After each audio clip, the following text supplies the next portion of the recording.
misalkan main kekerasan gitu loh. Jangan, apalagi sampai di publisitas. Nonsen nek menurutku iki dudu masalah koyo nyolong ayam ya. Duduk masalah koyo pejabat korupsi ya. Ya, korupsi kan? yang itu sifatnya publik dan memang harus Situasinya dipublikasikan. ini berbeda gitu loh. Situasinya ini berbeda, ini harus penanganan khusus. Oh iya.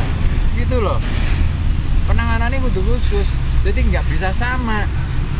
Melihat dari kasus ini sepertinya sistem kita masih belum ramah anak, mungkin seperti itu. Tak pikir nek ngomong ramah anak atau tidak, saya kira kita sudah mencoba untuk ke sana kan, karena ada undang-undang, ada aturan-aturan perda dan lain sebagainya. Problemnya adalah di manusianya, Si pelakunya. SDM-nya. Iya. Apakah dia bisa mengindahkan undang-undang tersebut atau tidak? Atau jangan-jangan memang kita sudah tertanam dari dulu tidak pernah memeluk anak kita, menjaga anak-anak kita, Sehingga bisa menganggap anak sebagai bagian dari kriminal. Enggak cuman itu. Ini loh, aku berpikir jangan-jangan apa ya? Karena kan rata-rata bapak-bapak ya. Iya. Mental bapak-bapak itu kan mental yang Leadership-nya. nek laki-laki banget itu ketika ada anaknya nangis jatuh kan mau nangis. Iya. Ya kan? Membangun strongness ya. Padahal itu nggak begitu caranya. Biarkan dia nangis, tanya mana bagian yang sakit, supaya dia bisa mengungkapkan perasaannya. Nah, kita dididik seperti itu dari kecil. Efeknya adalah sekarang kita mendidik anak kita dengan cara seperti itu juga.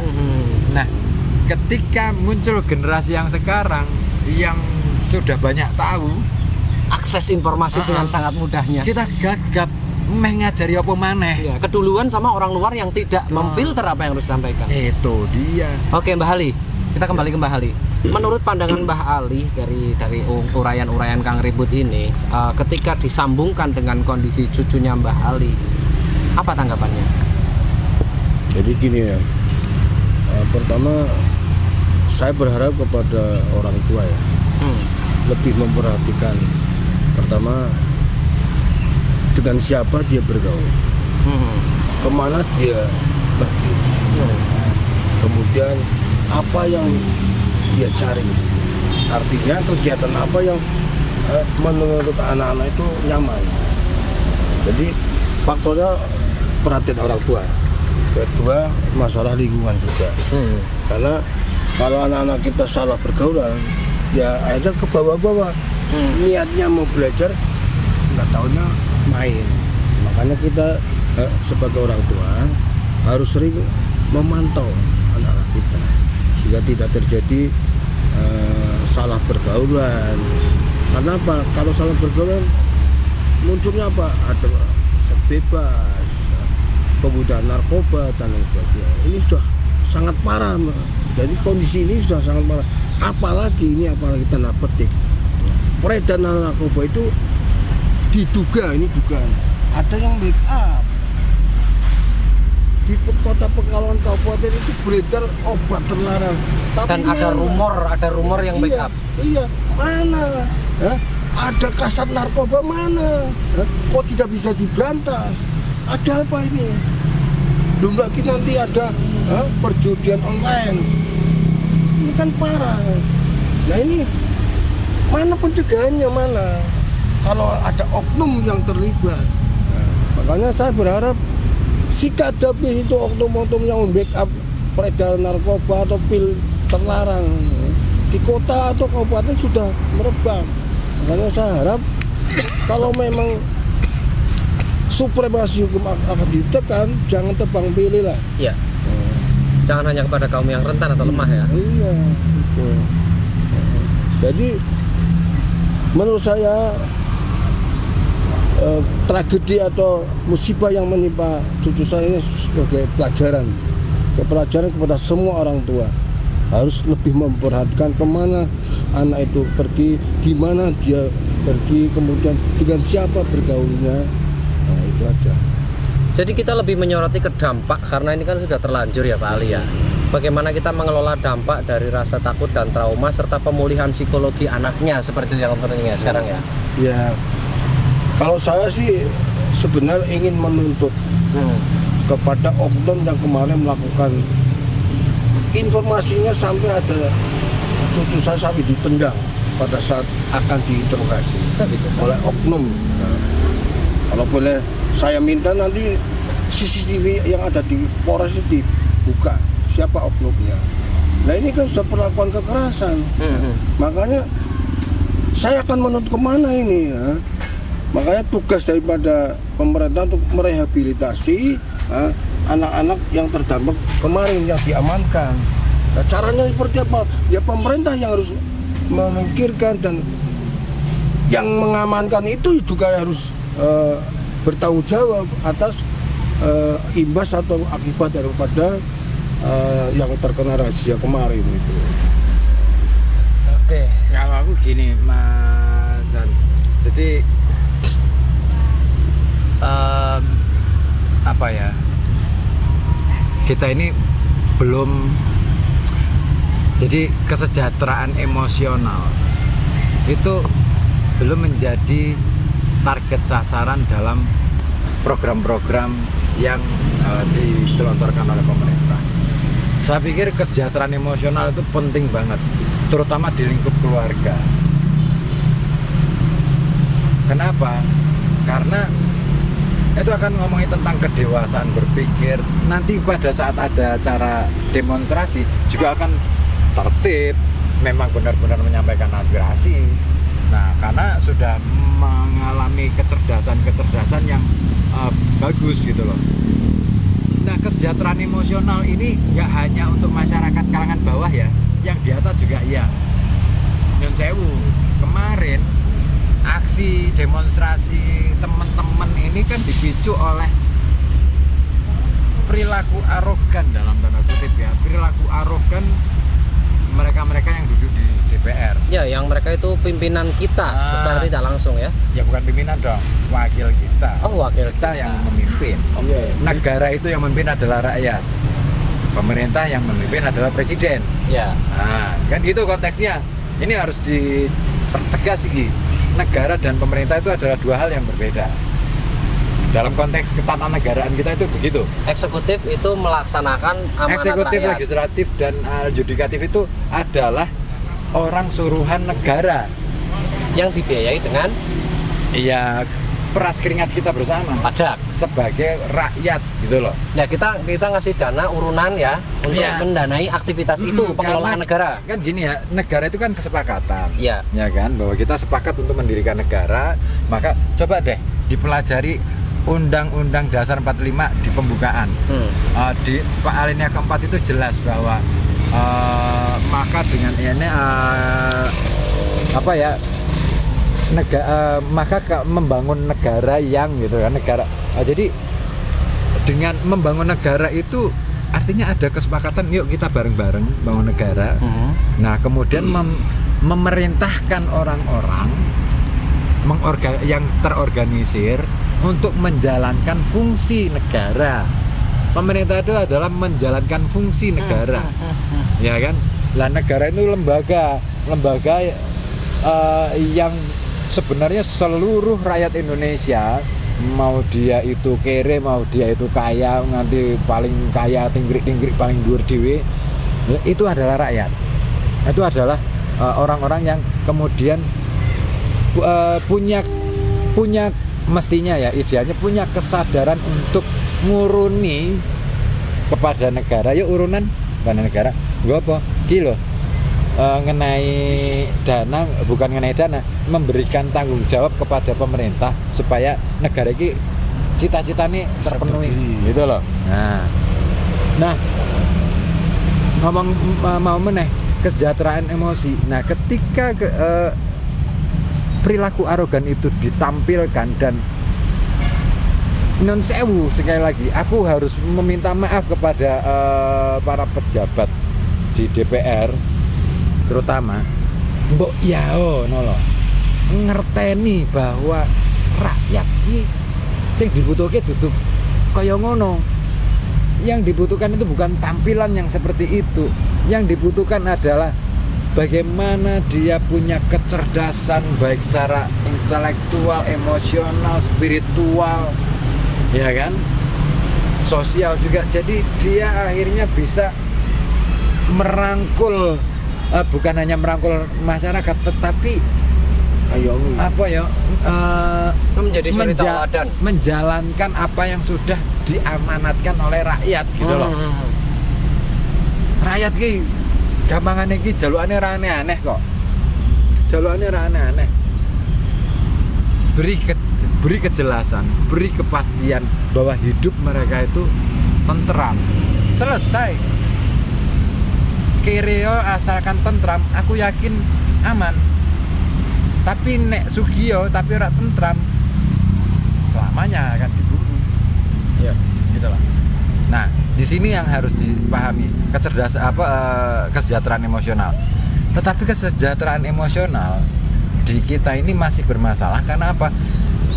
Semua program ini masih mengejar pada tahap kesejahteraan secara ekonomi.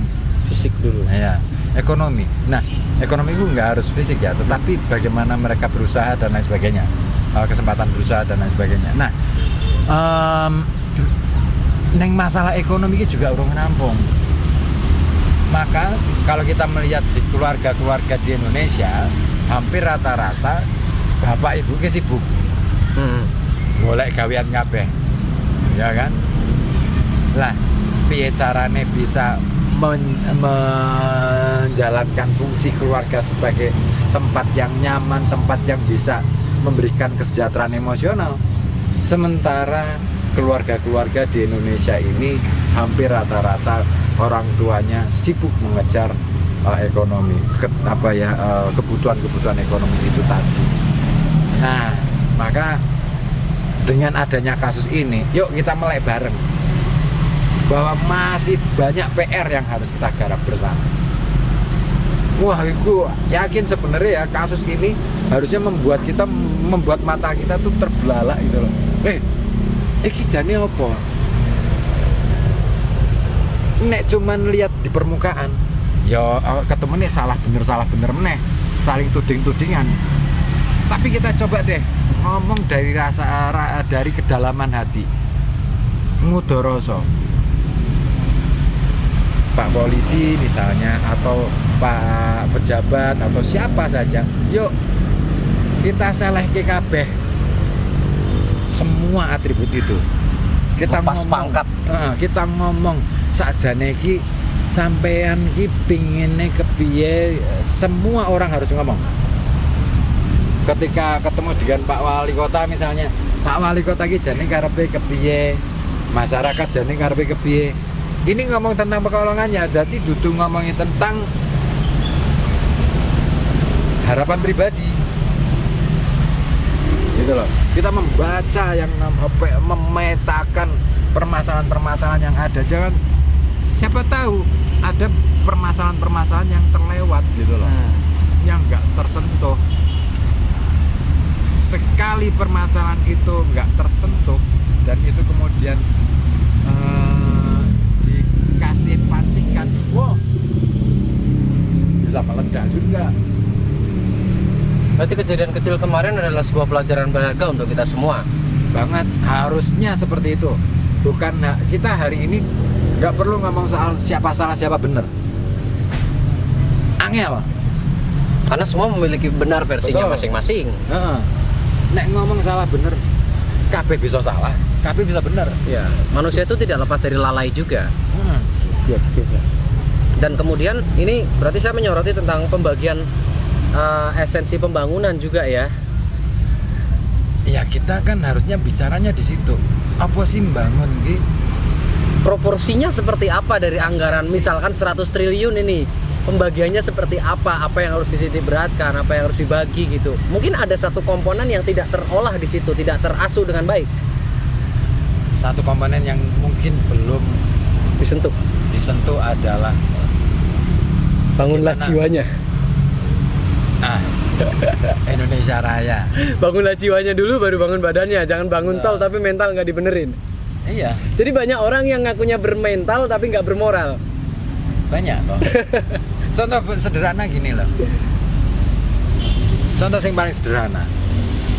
Ngomongin soal program bantuan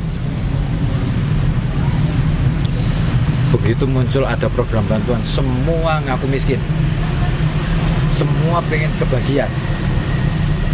Padahal yang namanya bantuan itu kan stimulan, istilahnya untuk sebagai pendorong supaya dia ada usaha, supaya dia akhirnya punya kemampuan, punya kesanggupan untuk berusaha, terus akhirnya jadi mampu gitu loh. Tapi kan orang ngono baliknya. Terus ngomong-ngomong ini, hak warga negara yang kita kembali mundur sedikit ya Bang ya. Mungkin ada yang terlewatkan tadi. Sekarang perihal rehabilitasi mental dan nama baik. Bagaimana Kang Ribut selaku sastrawan memandang Pak Ali dan keluarga ini sebagai korban dalam tanda kutip, korban keadaan yang mungkin ketidaksengajaan itu bisa dipulihkan nama baiknya, terus ada pengakuan positif terhadap keadaan yang mungkin sebenarnya dia tidak salah tapi jadi stigma negatif terus salah, dia butuh pengakuan balik dong di masyarakat juga. Terus siapa yang harus bertanggung jawab dalam kasus ini ya? Nek aku harusnya ini dengan sangat hormat ya, saya sampaikan ini dan dengan sangat memohon dengan sangat hormat tanpa merendahkan harkat martabat beliau, Bapak Presiden. Yang bertanggung jawab dari keseluruhan ini. Bukan masalah bertanggung jawab. Bapak Presiden itu mestinya menyampaikan permohonan maaf atas segala kekacauan ini. Karena itu kekacauan ini kan pasti nggak diharapkan oleh semua orang, loh. Iya. Bahkan Bapak Presiden sendiri pasti nggak menginginkan. Kita sebagai rakyat saja nggak menginginkan. Beliau atas nama institusi negara meminta maaf kepada rakyat Indonesia bahwa di bawah kepemimpinan beliau, pemerintah yang sedang dijalankan ini agaknya sedikit punya masalah. Akui saja. Dan aku yakin rakyat itu pasti dukung kok. Aku isih merasa bahwa rakyat itu masih menantikan apa nih langkah dari Pak Prabowo. Masih menantikan itu. Apa nih gebrakan yang mau dibikin oleh Bapak Presiden kita. Karena kan beliau boleh dibilang pada saat pemilu kemarin itu kan yang dielu-elukan, yang dikehendaki oleh rakyat melalui jalur pemilu itu tadi. Uang kemenangannya aja berapa persen, kan ngeri kan. Wah, selisih jauh. Berarti secara mayoritas masyarakat menghendaki beliau memimpin. Betul. Nah, terlepas dari ontran-ontran politik elit di balik itu, aku merindukan beliau itu tampil di depan jebret Sebagai sosok bapak. Itu jangan sampai membuat rakyat Indonesia, bangsa Indonesia ini menjadi bangsa yang yatim piatu, nggak punya orang tua. Aku nonton iki kaya-kayane ngono situasine. Nggak ada loh. Ketika aksi-aksi demonstrasi teman-teman itu kemarin, aku nonton, beda kasus dengan tahun 98 ya. Tahun 98 ada banyak tokoh yang mengawal. Mangkubono ke-10, Megawati, Gus Dur, Amin Rais, 4 serangkai ini kan yang paling populer ya. Turun di lapangan ya. Di luar itu ada Cak Nur, Holis Majid, ada Imainun Najib, ada siapa, banyak banget, Sastro Al-Ngatawi dan lain sebagainya ikut ngawal itu. Iki demo sopo tokoh yang mengawal. Koyone ora ono, masyarakat kayak bergerak dhewe gitu loh. Kasihan dipontang-panting rono rene malah justru dikisrui. Nah, akhirnya gampang tuh dikisrui karena nggak ada yang ngawal. Akhirnya petugas pun jadi panik, Ya. bertindak mungkin bisa menabrak SOP. Nah, itu dia. Ya Mbak Hali, ketika kita sudah mengkaji hal-hal seperti ini, banyak hal-hal yang terlewatkan di sana ya, di aturan besarnya itu, di pola pengasuhan besarnya negara ini. Bagaimana perasaan Mbak Hali menyikapi kasus ini secara keseluruhan dan secara spesifik terhadap kejadian yang dialami Mbak Hali? Jadi gini ya, menurut saya karena yang memulai adanya munculnya rahasia itu pihak polisian, ya pihak polisian harus minta maaf kepada anak-anak yang diamankan tapi tidak terbukti. Secara sistem berarti beliau kepanjangan tangannya dari negara ini Dari kan? negara, artinya karena di wilayah masing-masing daerah Ya, udah ada otonomi. ada kepolisian, ada bupati, itu menurut saya harus minta maaf pada anak-anak yang kemarin diamankan tidak terbukti. Pemulihan nama baik. Kemudian nama baik. Karena apa? Kalau ini tidak dilaksanakan, apa yang disampaikan Mas Ribut akan muncul dendam. Sampai kapan itu trauma. Ya. Dan bisa jadi tanda kutip akan membenci polisi selamanya. Oh jelas, itu pasti. Karena tidak salah tapi dijat salah. Karena saya berharap gini, kalau